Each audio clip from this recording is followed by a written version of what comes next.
Assalamualaikum warahmatullahi wabarakatuh.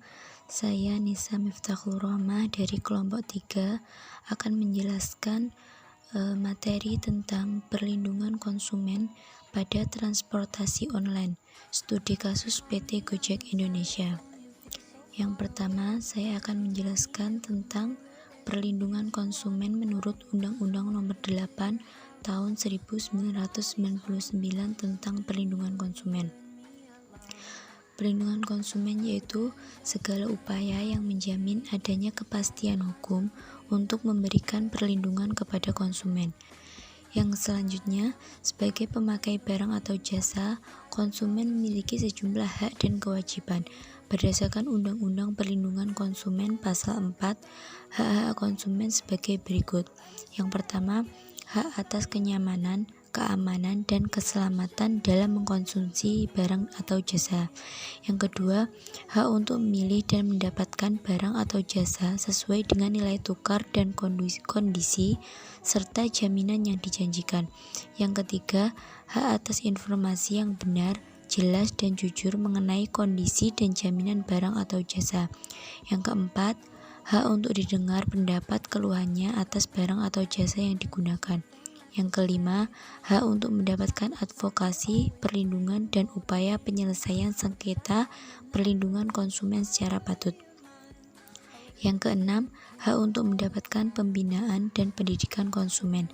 Yang ketujuh, hak untuk diperlakukan atau dilayani secara benar dan jujur, serta tidak diskriminatif. Yang kedelapan, hak untuk mendapatkan kompensasi, ganti rugi, atau penggantian jika barang atau jasa yang diterima tidak sesuai dengan perjanjian atau tidak sebagaimana mestinya.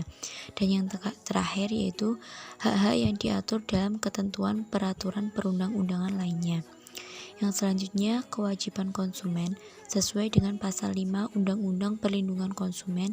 Kewajiban konsumen adalah ada 4. Yang pertama, membaca atau mengikuti petunjuk informasi dan prosedur pemakaian atau pemanfaatan barang dan jasa demi keamanan dan keselamatan. Yang kedua, beriktikat baik dalam melakukan transaksi pembelian barang dan jasa. Yang ketiga, membayar sesuai dengan nilai tukar yang disepakati. Dan yang terakhir, mengikuti upaya penyelesaian hukum sengketa perlindungan konsumen secara patut. Yang selanjutnya saya akan menjelaskan pengertian pelaku usaha tercantum dalam pasal 1 ayat 3 Undang-Undang Nomor 8 Tahun 1999 tentang perlindungan konsumen, yaitu pelaku usaha adalah setiap perseorangan atau badan usaha, baik yang berbentuk badan hukum maupun bukan badan hukum, yang didirikan dan berkedudukan atau melakukan kegiatan dalam wilayah hukum negara Republik Indonesia, baik sendiri maupun bersama-sama melalui perjanjian penyelenggaraan kegiatan usaha dalam berbagai bidang ekonomi. Seperti halnya konsumen, pelaku usaha juga memiliki hak dan kewajiban.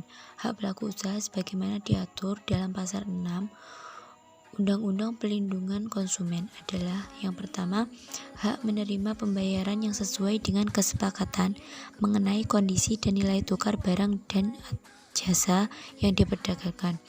Yang kedua, hak untuk mendapat perlindungan hukum dari tindakan konsumen yang beritikat tidak baik.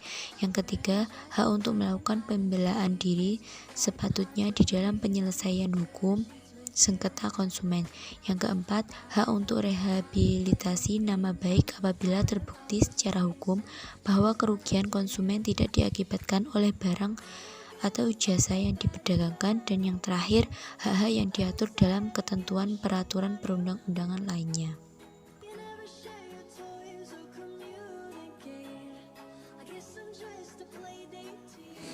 Selanjutnya yaitu saya Maya Sulala Syama dari kelompok 3 akan menjelaskan tentang kewajiban pelaku usaha sebagaimana diatur dalam pasal 7 UU PK, yaitu ada 1A, beritikat baik dalam kegiatan usahanya, B, memberikan informasi yang benar, jelas, dan jujur mengenai kondisi dan jaminan barang dan atau jasa, serta memberikan penjelasan penggunaan, perbaikan, dan pemeliharaan C. Memperlakukan atau melayani konsumen secara benar dan jujur serta tidak diskriminatif. E. Memberi kesempatan kepada konsumen untuk menguji dan atau mencoba barang dan atau jasa yang dibuat dan atau yang diperdagangkan. F. Memberi kompensasi, ganti rugi dan atau penggantian atas kerugian akibat penggunaan. Selanjutnya yaitu PT Gojek Indonesia. Pengertian ojek online tidak diatur secara pasti dalam hukum positif Indonesia. Ojek online sendiri adalah sepeda motor yang dibuat menjadi kendaraan umum untuk memboncengi penumpang ke tempat tujuannya untuk melayani rute perjalanan sesuai permintaan penumpang. Dalam hal ini ojek adalah bagian dari moda paratransit. Moda paratransit adalah moda dengan rute dan jadwal atau waktu yang diubah sesuai keinginan penumpang. Produk jasa yang ditawarkan Gojek sangat beragam, antara lain yaitu GoRide, GoCar, GoFood, GoSend, GoMart, GoPak, GoMessage, dan GoPay. Status hukum transportasi online pada dasarnya perusahaan yang bergerak di bidang aplikasi pengangkutan darat online bukanlah perusahaan transportasi, melainkan perusahaan aplikasi yang mana kegiatannya menggunakan teknologi aplikasi sebagai salah satu transaksi dalam rangka memberikan kemudahan akses bagi konsumen dalam memesan ojek ataupun taksi. Oleh karena itu, dapat diambil suatu kesimpulan bahwa perusahaan di bidang aplikasi pengangkutan darat online sebagai suatu perusahaan aplikasi hanya berstatus sebagai pelaku usaha penghubung. Dengan status sebagai pelaku usaha penghubung, maka dapat dicermati bahwa driver Gojek atau tidak memiliki hubungan kerja dengan perusahaan aplikasinya. Gojek belum terdaftar sebagai angkutan umum dan belum juga ada dasar hukumnya. Hanya saja, Gojek dan perusahaan jasa transportasi lainnya diperbolehkan beroperasi melalui Perintah Menteri Perhubungan untuk mengizinkan jasa transportasi online tetap beroperasi karena sangat dibutuhkan oleh rakyat Indonesia. Setelah adanya pernyataan Presiden Republik Indonesia di atas, muncul lagi Peraturan Menteri Perhubungan Nomor 32 Tahun 2016 tentang penyelenggaraan angkutan orang dengan kendaraan bermotor umum tidak dalam trayek. Peraturan tersebut menjadi jawaban dari keraguan tentang peraturan mengenai ojek yang berbasis online. Perlindungan konsumen dan bentuk ganti rugi dari penyedia jasa transportasi online. Konsep perlindungan konsumen sebagaimana diimplementasikan dalam UU harus jalan dengan teori yang menyatakan hukum sebagai alat perubahan sosial masyarakat.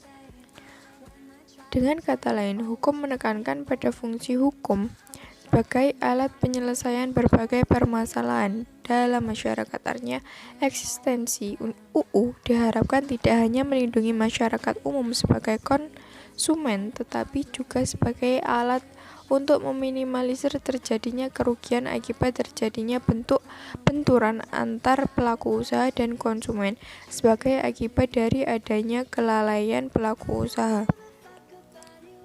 Adapun ketentuan pasal-pasal yang mengatur prinsip tanggung jawab dan ganti rugi kepada konsumen akibat adanya kelalaian pelaku usaha yaitu ada pasal 19 UU PK, pasal 23 UU PK, pasal 24 UU PK, dan pasal 27 UU PK.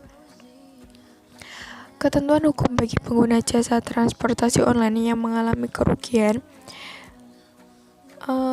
terdapat dalam UU terhadap kecelakaan pengangkutan. Dijelaskan bahwa perusahaan angkutan umum wajib mengganti kerugian yang diderita oleh penumpang atau pengirim barang karena lalai dalam melaksanakan pelayanan angkutan.